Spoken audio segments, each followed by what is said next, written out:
নমস্কার বন্ধুরা, রূপালিস kitchen and ব্লগসে প্রত্যেককে স্বাগত। আমার আজকের রেসিপি টমেটো মাছ। তো এর জন্য দেখো, এখানে আমি পাবদা মাছ নিয়েছি, ভালো করে কেটে ধুয়ে নুন হলুদ মাখিয়ে রেখেছি। আর এদিকে সর্ষের তেল আমি খুব ভালো করে গরম করতে বসিয়ে দিয়েছি। টমেটো মাছের এই রেসিপিটা কিন্তু ঠাকুরবাড়ির স্পেশাল একটা রেসিপি। তো অবশ্যই এটা একবার ট্রাই করে দেখতে পারো। আমি এখানে পাবদা মাছ দিয়ে করছি রান্নাটা।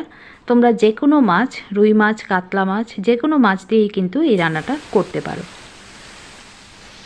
তো এবারে গরম তেলে আমি দুটো তিনটে করে করে পাবদা মাছগুলো ভেজে নিচ্ছি। অবশ্যই খেয়াল রাখতে হবে গ্যাসের ফ্লেমটা যেন মিডিয়াম থাকে, আর একটু সাবধানে ভাজতে হবে, কারণ আঁশবিহীন মাছ পাবদা মাছ, তো অনেক সময় তেল ছিটকে এসে পড়তে পারে। সে কারণে খুব সাবধানে এগুলোকে উল্টে পাল্টে ভেজে নিতে হবে।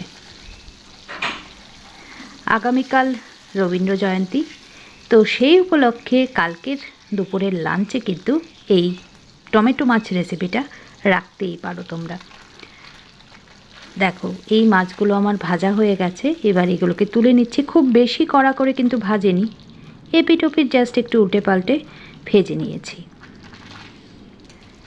তো সেমভাবে আমি কিন্তু বাকি মাছগুলোকেও ভেজে নেব। খুব নরম হয় এই মাছগুলো, তাই ভেঙে যেতে পারে, একটুখানি সাবধানেই ভাজতে হবে। বাকি মাছগুলোকেও আমি দিয়ে দিলাম। একে একে সমস্ত মাছগুলো আমি ভেজে নিয়েছি। আমি 500 গ্রামের মতো কিন্তু পাবদা মাছ নিয়েছিলাম। তো মাছগুলোকে তুলে আমি কিন্তু অতটা তেলে রান্নাটা করব না, কিছুটা তেল আমি এখান থেকে তুলে রাখবো।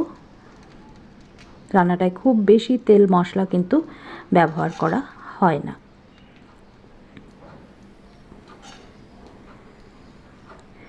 তো দেখো, 50%-এর মতো তেল তুলে নিয়েছি।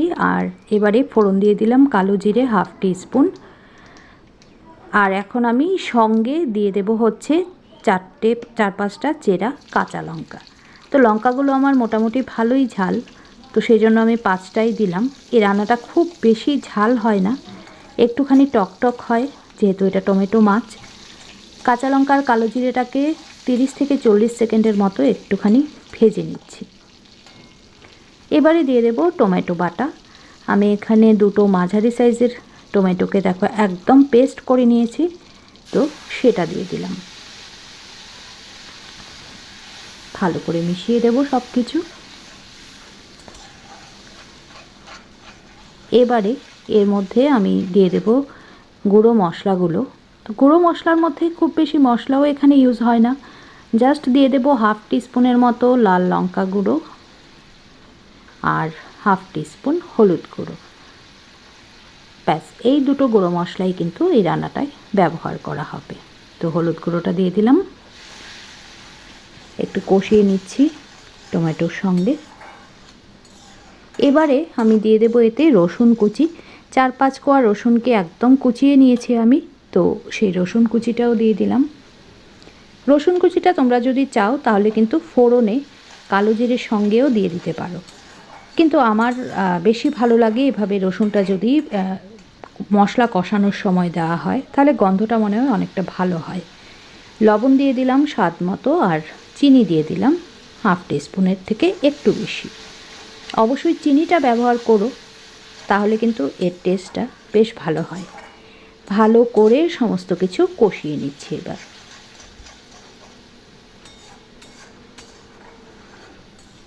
দেখো, মশলা থেকে কিন্তু তেল ছেড়ে আসা শুরু হয়ে গেছে।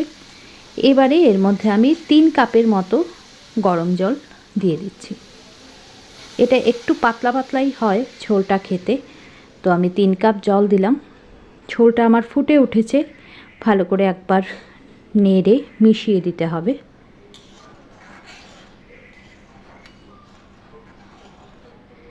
এবারে আমি এর মধ্যে দিয়ে দেব ভেজে রাখা মাছগুলো।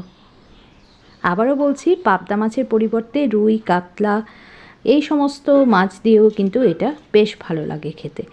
তো সমস্ত মাছগুলো দিয়ে একটুখানি ঝোলের মধ্যে ডুবিয়ে দিচ্ছি খুব সাবধানে, কারণ খুব নরম হয় পাবদা মাছ। এবার ঢেকে 5 মিনিটের জন্য রান্না করে নিচ্ছি। তো 5 মিনিট পর দেখো আমি ঢাকনাটা তুলে নিয়েছি। আমার রান্নাটা কিন্তু একদমই কমপ্লিট, আর কোনো কিছুই কিন্তু এতে আমি অ্যাড করছি না। এবার এটাকে নামিয়ে আমি সার্ভ করে দেব। যে কোনো দিন গরমকালে দুপুরের লাঞ্চে এটা কিন্তু অবশ্যই ট্রাই করো, আশা করছি ভালো লাগবে।